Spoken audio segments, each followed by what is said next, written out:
this is Peggy for CropStop.com, and today I'm just going to show you how I put together a card using the Sizzix and the Hero Art stamp combo. This one I'm going to use is 657764, and here's my card. You know, sympathy cards are ones that I really don't like making, obviously, but I never seem to have them on hand when needed. So I thought this would really make kind of a nice one. So let me just show you some of the things we're going to be using.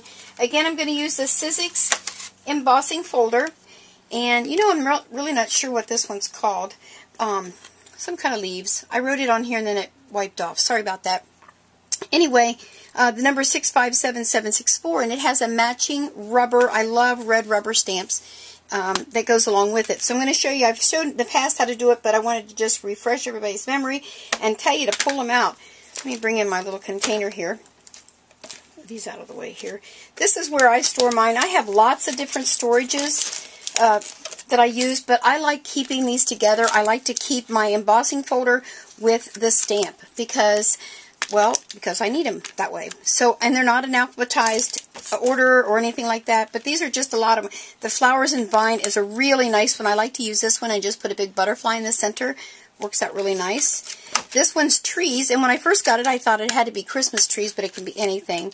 And then this is another foliage. I'm not really sure of the names. That's the one bad thing. I've got to get better at that, writing the names on here. Some of them do that for us now, which I am so grateful. This one's called Stripes and Frames. So I've done cards in the past, but today I just felt like I needed to pull those out and show you. And so there's my little handy dandy container.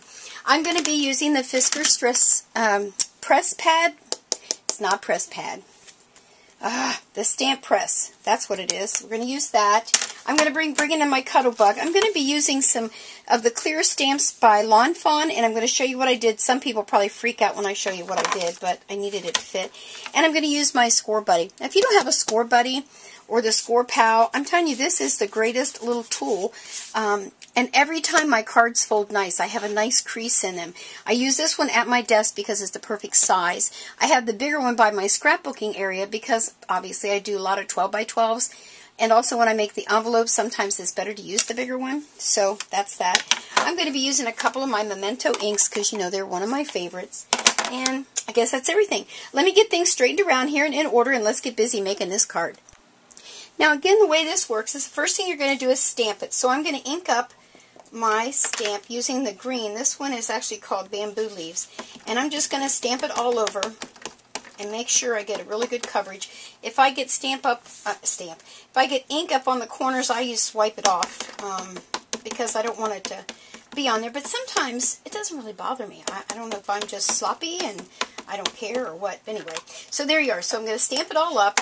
Then I'm going to be using my stamp pad because I'll get a much better impression if I do that. Let me bring this, make sure that you all can see what I'm doing here. There we go. And then I'm just going to turn it over, line her up, and I'm just trying to get it centered best I can because I am going to trim this down once I emboss. So there we are, and I'm just going to press. So that's why they call this the stamp press. Makes sense, doesn't it?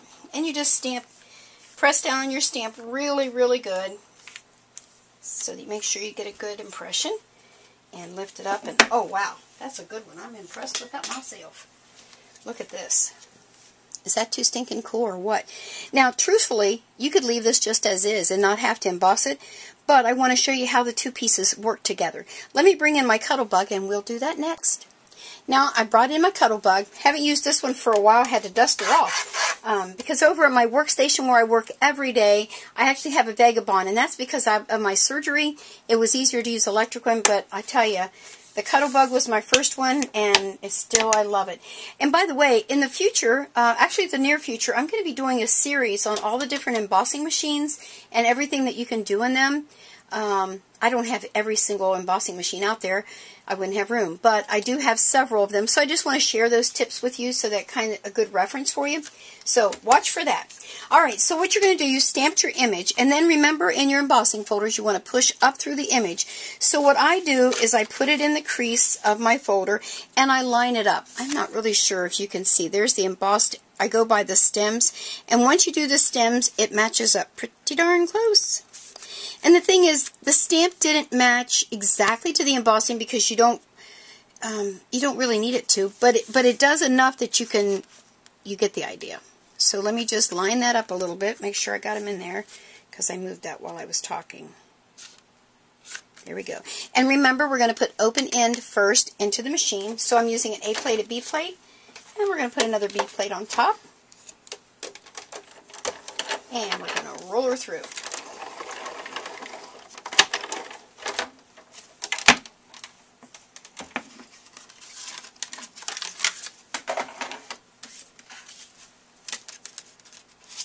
Okay, oh yeah, that embossed really well. I'm not really sure if you can see the embossing on there, if I hold it sideways maybe, but it embossed really cool. It just, I mean, I could have done like this on this one. Actually, I went ahead and I inked around it, which I am going to do again, and we'll just finish it up from there. So let me go get my paper trimmer. We're going to trim this down a bit, do a little bit of inking and stamping. I'm going to show you what I did with those Lawn Fawn stamps. I'll be right back. Okay, I've trimmed my card down. Now I'm just going to be using one of my foam applicators and my ink. And when you do this, you want to remember you're going to start off the card. So I'm going to start off the side, and then I'm just going to come in and ink up the sides so that I don't get all those lines. Now this one's actually turning out a little bit darker. I really inked her up good, but that's all right. I'm okay with that. So do you see kind of how I'm coming in off the edge there? I need to get that a little darker up there so it matches a little better. There we go. All right. And then what I'm going to do, I have a piece of ribbon. It's kind of a twine ribbon. It's pretty cool stuff. And I thought that might look good on here just to give it a contrasting color. And it kind of has wire in it, so I kind of bent it. And then I'm just going to tape it. Couple spots here to make sure it stays. I think I'll go crosswise. Just until I get my foam tape on the back of there and get it hooked on. Okay, so there we are so far. Now what I want to do is to bring in my corner rounder, and this happens to be a We Are Memory Keepers. It's a 1/2 inch and a 1/4 inch. Right there's the size. I'm going to actually use, I think I used a 1/2 inch, so I think I'll use a 1/2 inch. Just stick it in the side, like so, and squeeze. And it's perfect every time. I love that. So we're going to do that to all 4 sides. There we go. And I think I'll go ahead and do that to my mat as well. Now on the, whoops, got to get a good grip.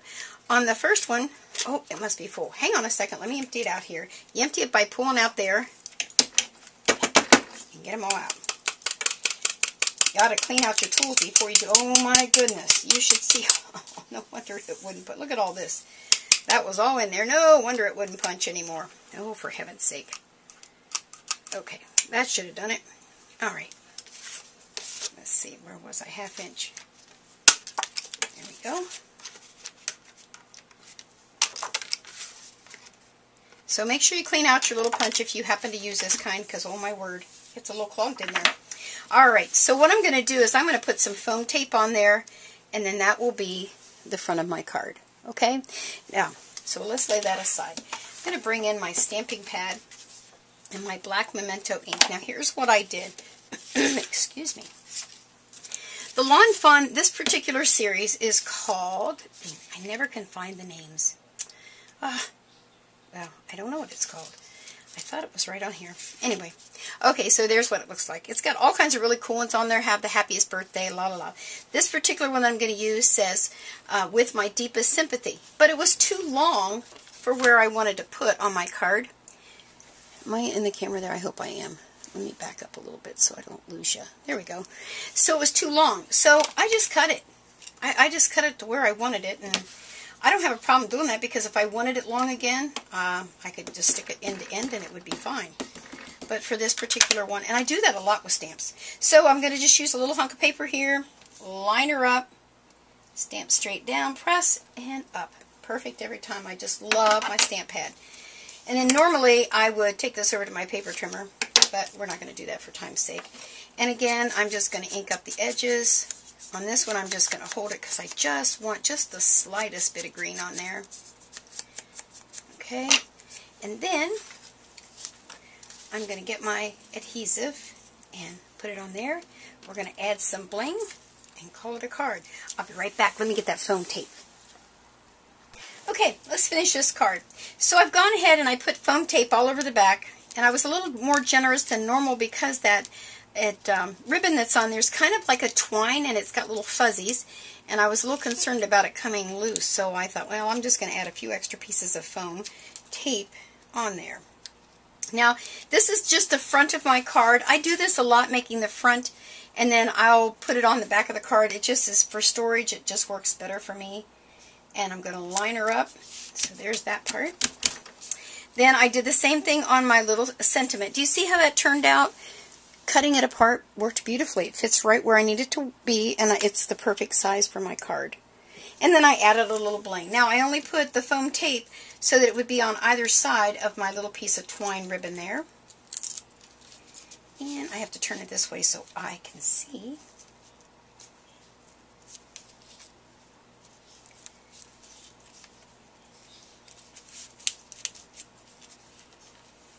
And then I like to pull this apart after I cut it to make it look a little more dimensional.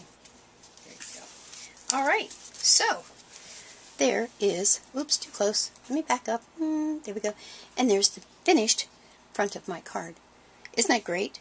So I stamped, I embossed, I just, and it worked perfectly. And the texture, I'm all about texture. If you've watched my other videos, I talk about that a lot. So to have a little bit of texture and dimension on the front of my card, really, it makes me happy. Alright, well that's everything I can show you for tonight, but make sure to stay tuned. Future ones, I've got a lot of new stuff from CropStop just a few days ago, so my brain is like swirling trying to think of all the cool stuff that we can do with them. So there's a lot of new videos coming up soon, so be sure to check back and hop over there to CropStop.com and tell them Peggy sent you. You have a great day. Bye!